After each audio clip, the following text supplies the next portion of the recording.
Em nome do Pai, e do Filho, e do Espírito Santo. Amém. Nosso estudo de hoje é da segunda carta de São Paulo aos Coríntios, capítulo 8. Então, segunda carta de São Paulo aos Coríntios, capítulo 8. O tema central desse capítulo 8 é estimular a generosidade. Por isso, o ponto de partida para nós será o versículo 9, porque ele que é o ponto enriquecedor, é a pérola principal que ilumina todo o texto que estamos estudando. Vós conheceis a bondade de nosso Senhor Jesus Cristo. Sendo rico, ele se fez pobre por amor a vós, a fim de vos enriquecer por sua pobreza. A beleza desse texto, esse versículo aqui, ele é uma referência àquilo que São Paulo escreveu aos Filipenses, lá no capítulo 2, versículo 6, até o versículo 11, que trata justamente da kenosis, do rebaixamento, da humilhação por amor que Cristo fez. Ele, de condição divina, deixou sua divindade para assumir nossa pobreza. E aqui Paulo está trazendo isso com uma outra linguagem de mesmo significado. Ele sendo rico, a riqueza da glória divina, ele não fez questão de permanecer na riqueza da glória, mas desceu para a pobreza da condição humana. Mas aqui não entenda a riqueza, a pobreza com ter dinheiro, não ter dinheiro, porque também é uma visão muito pobre sobre o que é ser pobre e o que é ser rico. Que a pobreza, aqui a riqueza é a riqueza da divindade, da presença de Deus, e a pobreza da humanidade por ser pobre de Deus. Isso e nisso está a riqueza de Cristo, o exemplo da bondade, da generosidade de Cristo, porque ninguém que está bem vai querer deixar de estar bem para ficar mal. Ninguém que está pobre, que está rico, quer deixar de ser rico para ser pobre. Ninguém que está sadio vai querer deixar de estar sadio para estar doente junto com os doentes. Ninguém que está vivendo uma prosperidade ou vivendo uma vida bem vai querer sair para viver a indigência, o sofrimento do outro. A não ser que seja uma alma que foi realmente formada na caridade de Cristo e na generosidade de Cristo. É este sentimento que Paulo quer incutir no coração dos seus irmãos, dando o exemplo do próprio Cristo. Porque Cristo, ele se fez pobre por amor a nós. Ele assumiu a nossa pobreza, a pobreza que nos faltava de Deus, para nos enriquecer com a riqueza divina que ele trouxe a nós. Então, esse é o protótipo, é o modelo, é o exemplo daquilo que de fato é generosidade. Então, a partir disso, é que vem o estímulo, então, para que façamos o mesmo. A partir do versículo 13, São Paulo vai falar de um tema que dói muito para a humanidade, para a sociedade, mas até para os cristãos, que é o tema da igualdade entre os irmãos. Não se trata de aliviar os outros fazendo-vos sofrer penúria, mas sim que haja igualdade entre vós. As disparidades, e há quem queira justificar em nome de Deus as disparidades sociais, inclusive no seio das comunidades cristãs e assim por diante. Ora, há aqueles que se esforçaram, que trabalharam mais e que puderam mais, e que podem mais. Há aqueles que se esforçaram até muito mais e não tiveram as mesmas oportunidades. Aqui precisa ter uma influência no meio social, e não o meio social influenciar o meio cristão, para que todas as desigualdades, sobretudo as desigualdades sociais, elas sejam superadas. Aí tem os elementos sociológicos, que aí não cabe aqui no estudo da palavra fazer um aprofundamento sobre isso. Mas cabe aqui no estudo da palavra fazer aquilo que ela inspira a nós. Para que haja igualdade entre vós, o versículo 14 diz: nas atuais circunstâncias, vossa abundância deve suprir a indigência daqueles para que, por seu turno, a abundância deles venha suprir a vossa indigência. Ou seja, qual é o modo cristão de superar as desigualdades? A partilha dos bens. Quem tem, partilhe com quem não tem. Quem não tem, acolhe de quem tem. Porque hoje quem tem, pode ser que amanhã não tenha. Quem garante que vai ter bens para toda a vida? Eu conheci gente que já foi muito bem de vida, hoje precisa de muita ajuda. E o normal é que se ajude. Mesmo que esse irmão, quando tinha, não viveu a caridade como precisava ter vivido. Mas aqui nós vivemos o princípio do acúmulo de bens e não da partilha de bens. Cada um procura acumular o tanto que pode.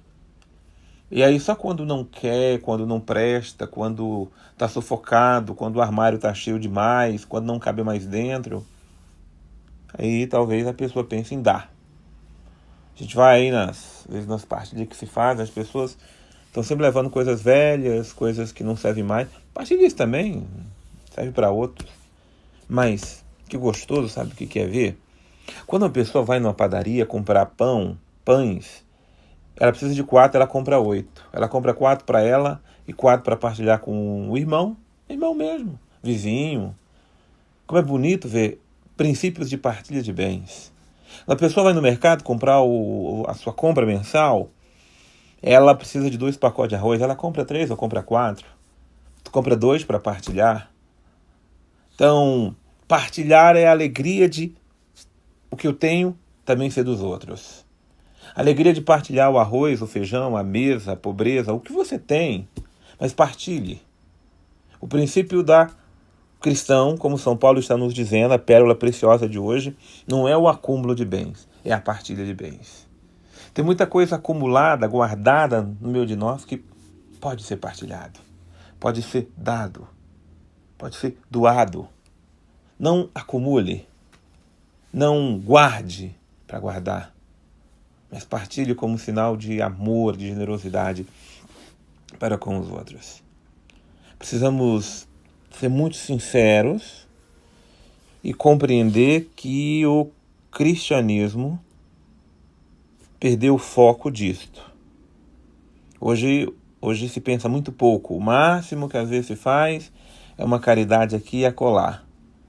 Mas quando a gente estudamos os Atos dos Apóstolos, nós vimos que os cristãos tinham tudo em comum e não havia necessitado entre eles. É um princípio de vida cristã.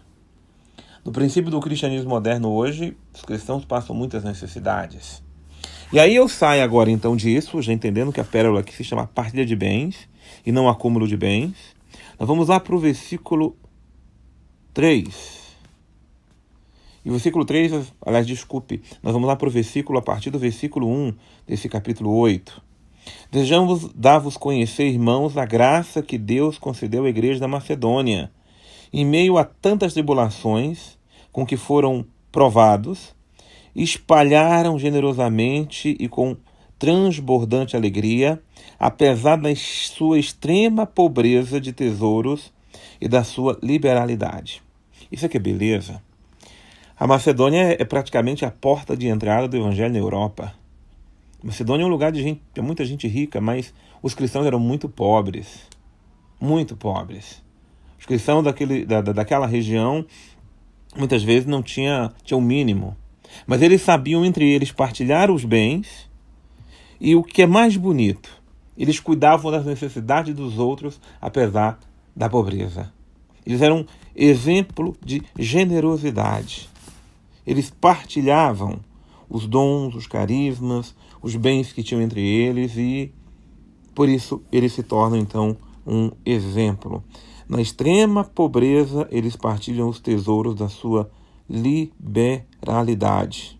Eu sou testemunha que, segundo as suas forças e até além das forças, eles contribuíram espontaneamente.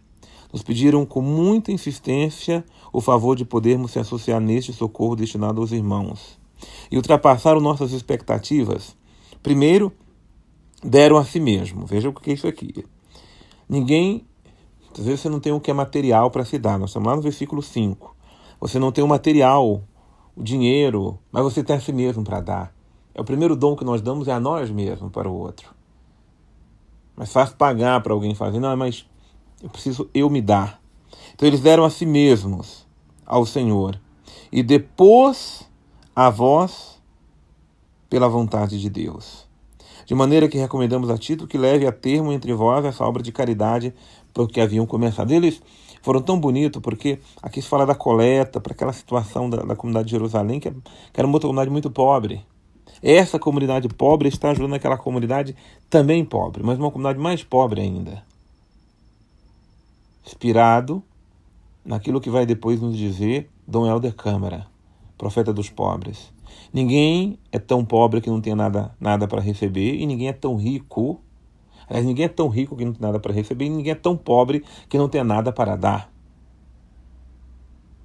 Como os mais pobres são mais generosos. Eu de vez em quando gosto de ir nesse meio aí onde vivem esses indigentes, as pessoas de rua, os famintos. Gosto de fazer um lanche ali com eles, levar algo para eles comer, partilhar com eles, sorrir, me fazer um com eles. E não gosto de chegar como padre, vestido de padre, para dizer que é o padre que está ali, porque já nos olham assim. É bom você chegar um com eles e se fazer irmãos e brincar, e estar com eles e saber deles. E é legal de ver como eles são generosos. Eles repartem o lanche deles, se eles tiverem um pão só, eles repartem aquele pão com você. E repartem entre eles. Faz uma festa ali, você passa na padaria, compra uns pães e eles repartem ali entre eles. E você também, eles fazem questão que você coma com eles. Nada é mais gostoso do que o sabor do pão partilhado. Nada é melhor para a caridade do que uma caridade que se desdobra, que se dobra para o outro. O cristianismo está fadado ao fracasso quando o cristianismo prima pelos dons carismáticos e se esquece, sobretudo, da caridade. Sem caridade não há a verdadeira cristandade. Aliás, esse rima nem parece ser positivo, porque cristandade foi um período até não muito positivo, mas não há cristianismo verdadeiro sem caridade. Caridade mesmo, sem a generosidade, saber dar e partilhar. Nós não podemos reduzir a nossa fé cristã aos dogmas, aos ensinamentos morais, sendo que a grande moral é a caridade. Para com os mais pobres, para com os mais sofridos, para com os mais necessitados. E aí Paulo é um exímio. A comunidade cristã viveu isto, comunidades às vezes melhores, mas vivendo bem.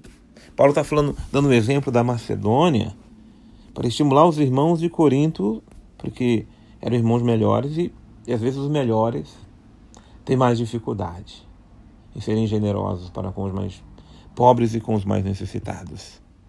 Vivamos a generosidade de Cristo em nós. Podemos ser os mais pobres materialmente. Eu tenho algo para partilhar sempre. Partilhe, porque o princípio da caridade cristã é partilhar o que temos. O princípio do egoísmo do mundo é acumular. E o que nos acumula tesouro no céu é o quanto partilhamos com o próximo. O que acumula tesouro no mundo é quem partilha tudo que tem, é quem acumula para si tesouros na terra. Que o Evangelho de Cristo molde a nossa forma de pensar, de agir no mundo em que vivemos. Em nome do Pai, do Filho e do Espírito Santo. Amém.